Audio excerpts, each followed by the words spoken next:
যা গরম পড়তে শুরু করেছে, এই গরমে কিছুই যেন খেতে ভালো লাগে না। এই গরমে রান্নাঘরে বেশিক্ষণ থাকাও কিন্তু খুব কষ্টের।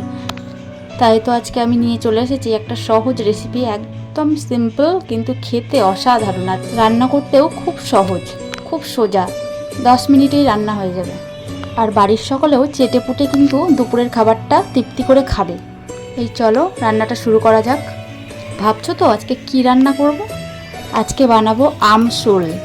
শোল মাছ দিয়ে আম দিয়ে মশলা ছাড়া এই গরমে খাওয়ার জন্য একদম ঠিকঠাক একটা তরকারি। বাজার থেকে মাছ নিয়ে চলে এসেছে, আর মাছগুলো না খুব ভালোভাবে একটু পরিষ্কার করে নিতে হবে, যেহেতু শোল মাছ আঁশগুলো মানে হলুদ হলুদ হয়ে থাকে আর একটু লালানি থাকে, সেই জন্য ভালোভাবে পরিষ্কার করে নেওয়া হলো মাছটা। তারপরে আমি লবণ হলুদ মাখিয়ে নিলাম মাছ। এই যে কড়াইয়ে তেল দিয়ে দিয়েছি, তারপরে মাছগুলো ভালোভাবে ভেজে নেব। মানে খুব বেশি ভাজার দরকার নেই, হালকা হালকা ভাজতে হবে, কারণ শোল মাছ বেশি ভাজলে না স্বাদ হয় না। এই যে উল্টে দিচ্ছি মাছগুলো, খুব হালকাই ভাজবো।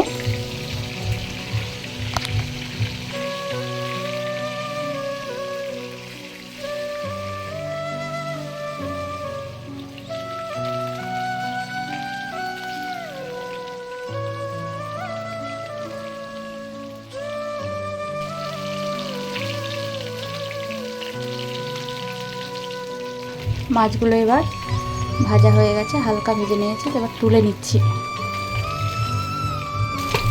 তারপরে ওই তেলের মধ্যেই দেবো হচ্ছে একটা শুকনো লঙ্কা ফোড়ন আর একটু 5 ফোড়ন দেবো ফোড়নে। তারপরে 3-4টে আমি কাঁচা লঙ্কা চিড়ে দিলাম, আর তার মধ্যে আমি আলুটা দিয়ে দেবো। পাতলা পাতলা করে আলুটা কেটে নিয়েছি, সেটাই দিয়ে দেবো। একটু ভাজা হয়ে গেলে তার মধ্যে দিয়ে দেবো হচ্ছে কাঁচা আমটা দিয়ে কিছুক্ষণ ভালোভাবে নেড়ে নেব। একটু ভাজা ভাজা হয়ে গেলেই ওর মধ্যে লবণ দিয়ে দেবো, আর দেবো হচ্ছে একটু হলুদ গুঁড়ো। আমি না একটুখানি সামান্য জিরে গুঁড়ো দিয়েছি, তোমরা চাইলে না দিতেও পারো, জিরে গুঁড়ো না দিলেও খুব টেস্টি হবে। তো আমি একটুখানি জিরে গুঁড়ো দিয়ে ভালোভাবে নেড়ে নিয়েছিলাম। তারপরে দিয়ে দিচ্ছি জল। তো জলটা আমি দিয়ে দিলাম, তারপরে দেখো সুন্দর ফুট উঠছে। একটু ঢেকে দিয়ে তারপরে সেদ্ধ হয়ে যাবে আমটা আর আলুটা। আলুটা যখন সেদ্ধ হয়ে যাবে ভালোভাবে, তরকারিটা এইভাবে ফুটবে, তখন দিয়ে দেবো মাছগুলো।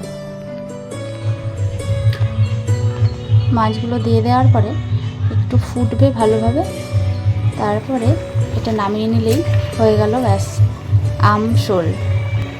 তোমরা কিন্তু এই গরমে একবার হলেও ট্রাই করো, আর কমেন্টে জানিও কেমন হয়েছে। তো আমি তরকারিটা নামিয়ে নিয়েছি, আর আজকে আমাদের খুব সিম্পল মেনু, আলু সেদ্ধ, পেঁপে সেদ্ধ, বেগুন ভাজা আর উচ্ছে পেঁয়াজ দিয়ে ভাজা, আর এই শোল মাছের তরকারি। আর কিছুই চাই না, শোনো, দুপুরে খাওয়ার জন্য এটাই যথেষ্ট। কেমন লাগলো জানিও।